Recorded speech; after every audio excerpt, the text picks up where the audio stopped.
का क्या कहना। ओम शांति।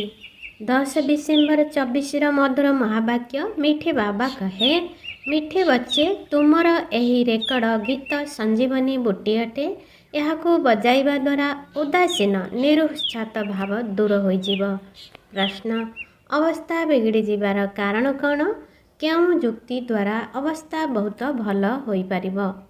उत्तर, ज्ञानर नृत्य करुनाहांती, पर चिंतन पर दर्शन रे निजर समय नष्ट करदेउछंती, सेथिपाई अवस्था बिगड़ी जाउछि। अन्य को दुख देउछंती, तार प्रभाव मध्य अवस्था पर पड़ी थाए। अवस्था सेतेबेले भल रहिबो जेतेबेले परस्पर मध्यरे मिठा होई चालिबो, याद उपरे संपूर्ण ध्यान थिबो।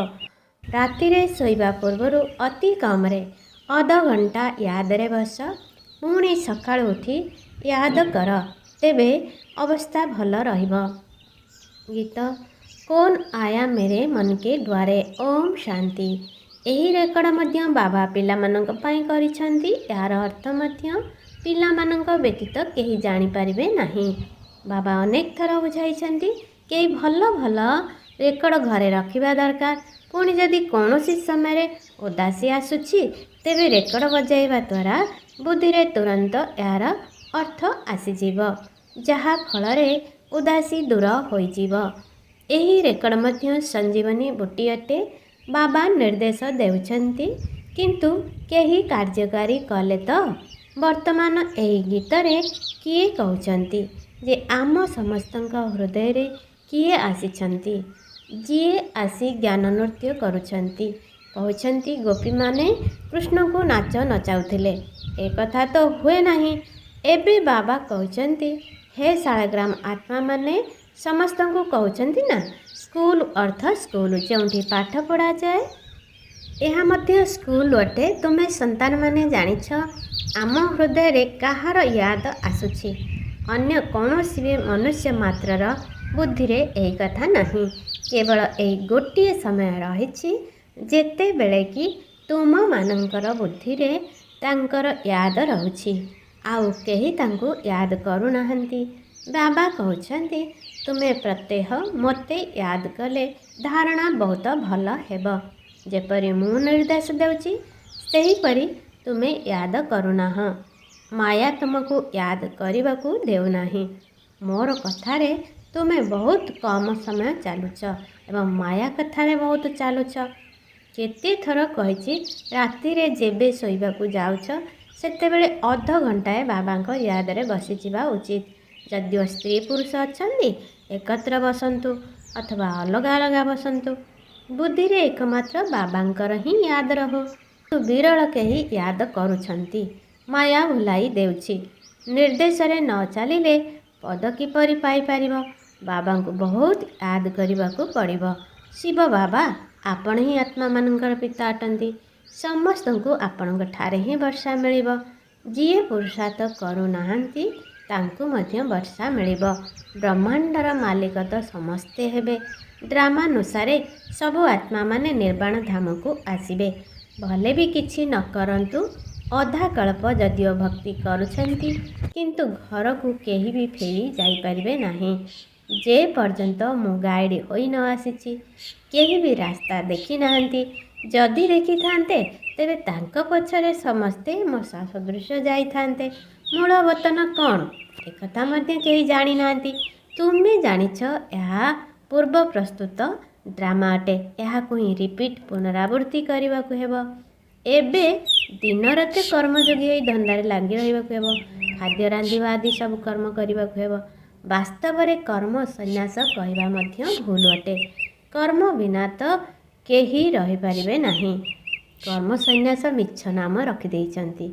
तेबे दिन रे भले धंदा आदि कर, राति रे ओ सकाळ सकाळ बाबा को भल भावरे याद कर। जहाँ को एबे निजर करिछ तांको याद कले साहाଯ୍य मध्य मिलिबो, नचेत साहाଯ୍य मिलिबो नाही। साहुकार मानकर तो बाबांकर हेबा पाई हृदय विदीर्ण होई जाउछि, तेबे पुणी पदवी मिलिबो नाही। याद करवा तो बहुत सहज। से आमर पिता शिक्षक गुरु अटंती। मोटे ସମସ୍ତ ରହସ୍ୟ ବତାଇଛନ୍ତି। ଏହି ବିଶ୍ୱର ଇତିହାସ ଭୂଗୋଳର କିପରି ପୁନରାବୃତ୍ତି ହେଉଛି ବାବାଙ୍କୁ ୟାଦ କରି କରି ପୁଣି ସୁଦର୍ଶନ ଚକ୍ର ଘୁରାଇବାକୁ ହେବ। ସମସ୍ତଙ୍କୁ ଘରକୁ ଫେରାଇ ନେଇଯିବା ବାଲା ତ ବାବା ହିଁ ଅଟନ୍ତି। ଏହିପରି ଚିନ୍ତନରେ ରହିବା ଉଚିତ। ରାତିରେ ଶୋଇବା ସମୟରେ ମଧ୍ୟ ବୁଦ୍ଧିରେ ଏହି ଜ୍ଞାନ ଘୁରୁଥାଉ। ସକାଳୁ ଉଠିଲେ ମଧ୍ୟ ଏହି ଜ୍ଞାନ ମନରେ ରହୁ। ଆମେ ବ୍ରାହ୍ମଣରୁ ଦେବତା, ପୁଣି କ୍ଷତ୍ରିୟ, ବୈଶ୍ୟ, ଶୂଦ୍ର ହେବୁ।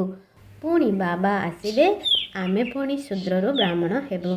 ବାବା ତ୍ରିମୂର୍ତ୍ତି, ତ୍ରିକାଳଦର୍ଶୀ ଓ ତ୍ରିନେତି ମଧ୍ୟ ଅଟନ୍ତି। ଆମର ବୁଦ୍ଧିକୁ ଖୋଲି ଦେଉଛନ୍ତି। ଜ୍ଞାନର ତୃତୀୟ ନେତ୍ର ମଧ୍ୟ ମିଳୁଛି। ଏହିପରି ବାବା ତ କେହି ହୋଇପାରିବେ ନାହିଁ। ବାବା ରଚନା କରୁଛନ୍ତି, ତେଣୁ ମାତା ମଧ୍ୟ ହୋଇଗଲେ। ଜଗଦମ୍ବାଙ୍କୁ ନିମିତ୍ତ କରୁଛନ୍ତି। ବାବା ଏହି ଶରୀରରେ ଆସି ବ୍ରହ୍ମା ରୂପରେ ଖେଳକୁଦ ମଧ୍ୟ କରୁଛନ୍ତି। ବୁଲିବାକୁ ମଧ୍ୟ ଯାଉଛନ୍ତି। ଆମେ ବାବାଙ୍କୁ ୟାଦ ତ କରୁଛୁ ନା। ତୁମେ ଜାଣିଛ ଏହାଙ୍କ ରଥରେ ଆସୁଛନ୍ତି। ତୁମେ କହୁଛ ବାପ ଦାଦା ଆମ ସାଥିରେ ଖେଳୁଛନ୍ତି। ଖେଳରେ ମଧ୍ୟ ବାବା ୟାଦ କରିବାର ପୁରୁଷାର୍ଥ କରିଥାନ୍ତି। ବାବା କହୁଛନ୍ତି ମୁଁ ଏହାଙ୍କ ଦ୍ୱାରା ଖେଳୁଛି। ଚୈତନ୍ୟ ତ ଅଟନ୍ତି ନା, ତେଣୁ ଏହିପରି ଖ୍ୟାଲ ରଖିବା ଦରକାର। ଏହିପରି ବାବାଙ୍କ ଉପରେ ବଳି ମଧ୍ୟ ଚଢ଼ିବା ଦରକାର।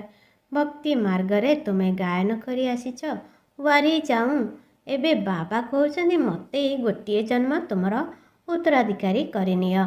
ତାହେଲେ ମୁଁ 21 ଜନ୍ମ ପାଇଁ ରାଜ୍ୟ ଭାଗ୍ୟ ଦେବି।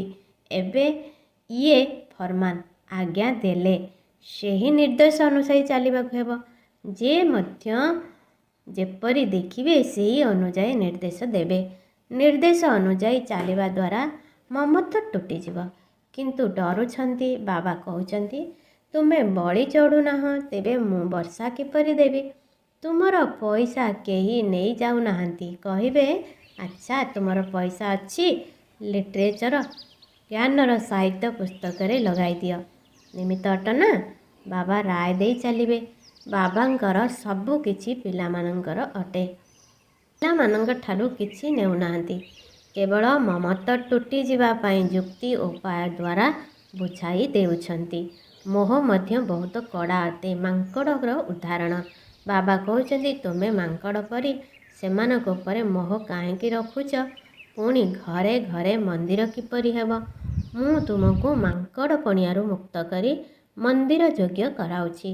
ତୁମେ ଏହି କିଚଡ଼ପଟି କାଦୁଅ ପଙ୍କ ପ୍ରତି ମମତ୍ୱ କାହିଁକି ରଖୁଛ? ବାବା କେବଳ ମତ ଦେବେ କିପରି ଗୃହସ୍ଥକୁ ସମ୍ଭାଳିବେ। ତଥାପି ମଧ୍ୟ ବୁଦ୍ଧିରେ ଗ୍ରହଣ ହେଉନାହିଁ। ଏସବୁ କିଛି ବୁଦ୍ଧିର କାମ ଅଟେ। ବାବା ରାୟ ଦେଉଛନ୍ତି ଅମୃତ ବେଳାରେ ମଧ୍ୟ କିପରି ବାବାଙ୍କ ସହିତ କଥା ହେବ। ବାବା ଆପଣ ବେହେଦର ପିତା, ଶିକ୍ଷକ ଅଟନ୍ତି। ଆପଣ ହିଁ ବେହେଦ ବିଶ୍ୱର ଇତିହାସ ଭୂଗୋଳ କହିପାରିବେ। ଲକ୍ଷ୍ମୀ ନାରାୟଣଙ୍କର 84 ଜନ୍ମ କାହାଣୀ ଦୁନିଆରେ କେହି ଜାଣିନାହାନ୍ତି। ଜଗଦମ୍ବାକୁ ମାତା ବି କହିଥାନ୍ତି। ସେ କିଏ? ସତ୍ୟ ଯୁଗରେ ତ ହୋଇପାରିବେ ନାହିଁ। ସେଠାକାର ମହାରାଜା ମହାରାଣୀ ତ ଲକ୍ଷ୍ମୀ ନାରାୟଣ ଅଟନ୍ତି। ତାଙ୍କର ନିଜର ସନ୍ତାନ ହେବ ଯିଏକି ସିଂହାସନରେ ବସିବ। ଆମେ କିପରି ତାଙ୍କର ସନ୍ତାନ ହୋଇପାରିବୁ ଯାହାକି ତାଙ୍କ ଦ୍ୱାରା ସିଂହାସନରେ ବସିବୁ? ବର୍ତ୍ତମାନ ଆମେ ଜାଣୁଛୁ ଏହି ଜଗଦମ୍ବା ହେଉଛନ୍ତି ବ୍ରାହ୍ମଣୀ, ଯିଏକି ବ୍ରହ୍ମାଙ୍କର କନ୍ୟା ସରସ୍ୱତୀ ଅଟନ୍ତି। ମନୁଷ୍ୟମାନେ ଟିକିଏ ବି ଏହି ରହସ୍ୟକୁ ଜାଣିନାହାନ୍ତି। ରାତିରେ ବାବାଙ୍କ ୟାଦରେ ବସିବାର ନିୟମ ରଖିବା ତ ବହୁତ ଭଲ। ନିୟମ ଯଦି କରିଦେବ ତେବେ ତୁମର ଖୁସିର ନିଶା ଚଢ଼ି ରହିବ। ପୁଣି ଆଉ କୌଣସି କଷ୍ଟ ହେବ ନାହିଁ। କହିବେ ଏକ ବାବାଙ୍କ ସନ୍ତାନ ଆମେ ଭାଇ ଭଉଣୀ ଅଟୁ। ପୁଣି ଭିକାରୀ ଦୃଷ୍ଟି ରଖିବା କ୍ରିମିନାଲ ଆସଲ୍ଟ ଅପରାଧ ହୋଇଯିବ। ନିଶା ମଧ୍ୟ ସତ୍ୱ ରଜ ତମଗୁଣୀ ହୋଇଥାଏ ନା। ତମଗୁଣୀ ନିଶା ଚଢ଼ିଲେ ମରିଯିବ। ଏହି ନିୟମ କରିଦିଅ କି ଅଳ୍ପ ସମୟ ବାବାଙ୍କୁ ୟାଦ କରି ବାବାଙ୍କ ସେବାରେ ଯାଅ। ପୁଣି ମାୟାର ତୋଫାନ ଆସିବ ନାହିଁ। ଏହି ନିଶା ଦିନ ସାରା ରହିବ ଏବଂ ଅବସ୍ଥା ମଧ୍ୟ ବହୁତ ରିଫାଇନ୍ ହୋଇଯିବ। ଯୋଗରେ ମଧ୍ୟ ଲାଇନ୍ କ୍ଲିଅର ହୋଇଯିବ। ଏପରି ବହୁତ ଭଲ ଭଲ ରେକର୍ଡ଼ ମଧ୍ୟ ରହିଛି। ରେକର୍ଡ଼ ଶୁଣି ଚାଲିଲେ ନାଚିବା ଆରମ୍ଭ କରିଦେବ। ରିଫ୍ରେଶ ସତେଜ ହୋଇଯିବ। 2, 4, 5ଟି ରେକର୍ଡ଼ ବହୁତ ଭଲ ଅଛି। ଗରିବ ମଧ୍ୟ ବାବାଙ୍କର ଏହି ସେବାରେ ଲାଗିଗଲେ ତାଙ୍କୁ ମଧ୍ୟ ମହଲ ମିଳିପାରିବ। ଶିବ ବାବାଙ୍କ ଭଣ୍ଡାରରୁ ସବୁକିଛି ମିଳିପାରିବ। ସେବାଧାରୀମାନଙ୍କୁ ବାବା କାହିଁକି ନ ଦେବେ? ଶିବ ବାବାଙ୍କର ଭଣ୍ଡାର ଭରପୁର ହିଁ ରହିଛି। ଗୀତ ଏହା ହେଉଛି ଜ୍ଞାନ ନୃତ୍ୟ। ବାବା ଆସି ଗୋପ ଗୋପୀମାନଙ୍କୁ ଜ୍ଞାନ ନୃତ୍ୟ କରାଉଛନ୍ତି। କେଉଁଠାରେ ବି ଥାଅ, ଯଦି ବାବାଙ୍କୁ ୟାଦ କରୁଥିବ ତେବେ ଅବସ୍ଥା ମଧ୍ୟ ବହୁତ ଭଲ ରହିବ। ଯେପରି ବାବା ବ୍ରହ୍ମା ଜ୍ଞାନ ଓ ଯୋଗର ନିଶାରେ ରହିଥାନ୍ତି, ତୁମ ସନ୍ତାନମାନଙ୍କୁ ମଧ୍ୟ ଶିଖାଇଥାନ୍ତି। ତେବେ ଖୁସିର ନିଶା ରହିବ। ନଚେତ୍ ପର ଦର୍ଶନ ପର ଚିନ୍ତନରେ ରହିବା ଦ୍ୱାରା ଅବସ୍ଥା ହିଁ ବିଗିଡ଼ି ଯାଇଥାଏ। ସକାଳୁ ଉଠିବା ତ ବହୁତ ଭଲ। ବାବାଙ୍କ ୟାଦରେ ବସି ବାବାଙ୍କ ସହିତ ମିଠା ମିଠା କଥା ହେବା ଦରକାର। ଯେଉଁମାନେ ଭାଷଣ କରୁଛନ୍ତି ସେମାନଙ୍କୁ ତ ବିଚାର ସାଗର ମନ୍ଥନ କରିବାକୁ ପଡ଼ିବ। ଆଜି ଏଇ ପଏଣ୍ଟ ଉପରେ ବୁଝାଇବି, ଏପରି ବୁଝାଇବି। ବାବାଙ୍କୁ ବହୁତ ପିଲା କହୁଛନ୍ତି ଆମେ ଚାକିରି ଛାଡ଼ିବୁ, କିନ୍ତୁ ବାବା କହୁଛନ୍ତି ପ୍ରଥମେ ସେବାର ପ୍ରମାଣ ତ ଦିଅ। ବାବା ତ ୟାଦର ବହୁତ ଭଲ ଯୁକ୍ତି ବତାଇଛନ୍ତି। କିନ୍ତୁ କୋଟିକରେ କେହି ଗୋଟିଏ ବାହାରିବେ ଯାହାଙ୍କର ଏହି ଅଭ୍ୟାସ ରହିଥିବ। କାହାର ମୁସ୍କିଲରେ ୟାଦ ରହିଥାଏ। ତୁମ କୁମାରୀମାନଙ୍କର ନାମ ତ ପ୍ରସିଦ୍ଧ ଅଟେ। କୁମାରୀମାନଙ୍କର ପାଦ ତଳେ ସମସ୍ତେ ପଡ଼ିଥାନ୍ତି। ତୁମେ 21 ଜନ୍ମ ପାଇଁ ଭାରତକୁ ସ୍ୱରାଜ୍ୟ ଦେଉଛ। ତୁମର ସ୍ମୃତି ଚିହ୍ନ ମନ୍ଦିର ମଧ୍ୟ ରହିଛି।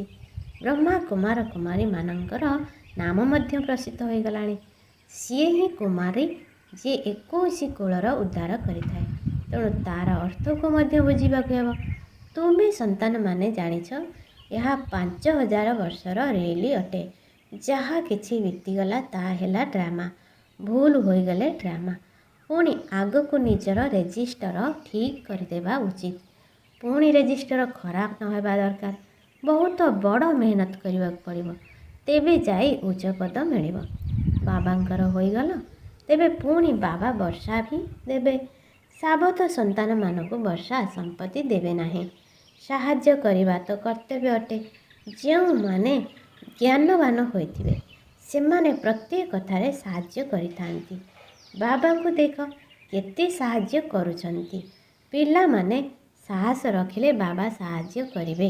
ମାୟା ଉପରେ ବିଜୟ ପ୍ରାପ୍ତ କରିବା ପାଇଁ ମଧ୍ୟ ଶକ୍ତି ଦରକାର। ଏକମାତ୍ର ରୁହାନୀ ବାବାଙ୍କୁ ୟାଦ କରିବାକୁ ହେବ।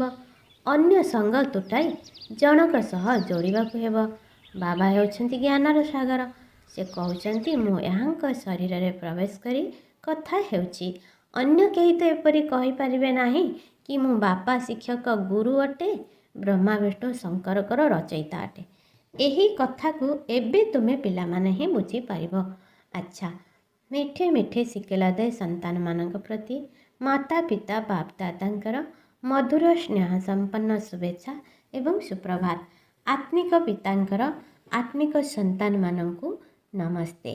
ଆତ୍ମିକ ସନ୍ତାନମାନଙ୍କର ଆତ୍ମିକ ମାତା ପିତାଙ୍କୁ ନମସ୍ତେ ନମସ୍ତେ ନମସ୍ତେ। ଧାରଣା ପାଇଁ ମୁଖ୍ୟ ସାର 1. ପୁରୁଣା ଅଳିଆ ଆବର୍ଜନା ପୁରୁଣା ଦୁନିଆର ବସ୍ତୁ ମାଷ୍ଟର ସର୍ବଶକ୍ତିମାନ ମଧ୍ୟ ନାହିଁ ଏବଂ ସ୍ୱରାଜ୍ୟ ଅଧିକାରୀ ମଧ୍ୟ ଅନୁସାରେ ଚାଲି ଏମିତି କେବେ ବି କହିବ ନାହିଁ ଯେ ହେବ। ଟ୍ରଷ୍ଟି ହୋଇ ରହିବାକୁ ପଡ଼ିବ। 2.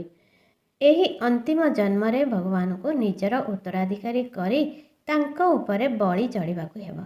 ତେବେ ଯାଇ 21 ଜନ୍ମର ରାଜ୍ୟଭାଗ୍ୟ ମିଳିବ। ବାବାଙ୍କୁ ୟାଦ କରି ସେବା କରିବାକୁ ହେବ। ନିଶାରେ ରହିବାକୁ ପଡ଼ିବ। ରେଜିଷ୍ଟର ଯେପରି ଖରାପ ନ ହେବ ସେଥିପ୍ରତି ଧ୍ୟାନ ଦେବାକୁ ହେବ। ବରଦାନ ପ୍ରତ୍ୟେକ ଫଳ ଦ୍ୱାରା ଅତୀନ୍ଦ୍ରିୟ ସୁଖର ଅନୁଭୂତି କରୁଥିବା ନିଃସ୍ୱାର୍ଥ ସେବାଧାରୀ ହୁଅ। ଏ ଯୁଗରେ ତ ସଙ୍ଗମ ଯୁଗର କର୍ମଫଳ ପ୍ରାପ୍ତ ହେବ, କିନ୍ତୁ ଏଠାରେ ବାବାଙ୍କର ସନ୍ତାନ ହୋଇଯିବା ଦ୍ୱାରା ପୈତୃକ ସମ୍ପତ୍ତି ରୂପରେ ପ୍ରତ୍ୟକ୍ଷ ଫଳ ମିଳିଥାଏ। ସେବା କରିବା ପରେ ସେବାର ପ୍ରତ୍ୟକ୍ଷ ଫଳ ରୂପରେ ଖୁସି ମିଳିଥାଏ। ଯେଉଁମାନେ ବାବାଙ୍କ ସ୍ମୃତିରେ ରହି ନିଃସ୍ୱାର୍ଥ ଭାବନାରେ ସେବା କରିଥାନ୍ତି ସେମାନଙ୍କୁ ସେବାର ପ୍ରତ୍ୟକ୍ଷ ଫଳ ନିଶ୍ଚିନ୍ତ ମିଳିଥାଏ। ତେବେ ପ୍ରତ୍ୟକ୍ଷ ଫଳ ହିଁ ତାଜା ଫଳ ଅଟେ, ଯାହାକି ସଦାକାଳ ପାଇଁ ସୁସ୍ଥ କରିଦେଇଥାଏ। ତେବେ ଯୋଗଯୁକ୍ତ ଏବଂ ଯଥାର୍ଥ ସେବାର ଫଳ ହେଲା ଖୁସି, ଅତୀନ୍ଦ୍ରିୟ ସୁଖ ଏବଂ ଡବଲ ଲାଇଟ ସ୍ଥିତିର ଅନୁଭୂତି। ସ୍ଲୋଗାନ ବିଶେଷ ଆତ୍ମା ତାଙ୍କୁ କୁହାଯିବ ଯେଉଁମାନେ ନିଜର ଚାଲିଚଳନ ଦ୍ୱାରା ଆତ୍ମିକ ରାଜକୀୟତାର ଝଲକ ଅର୍ଥାତ୍ ଦୃଶ୍ୟ ଏବଂ ଫଲକ ଅର୍ଥାତ୍ ନିଶାର ଅନୁଭବ କରାଉଥିବେ। ଓମ୍ ଶାନ୍ତି। है हमने प्यार वो पाया जो दुनिया पा नहीं आज मोर तीन समान मु सच्चा कर्मयोगी आत्मा अटे, मु विश्व परिवर्तक आत्मा अटे, मु पवित्र आत्मा अटे।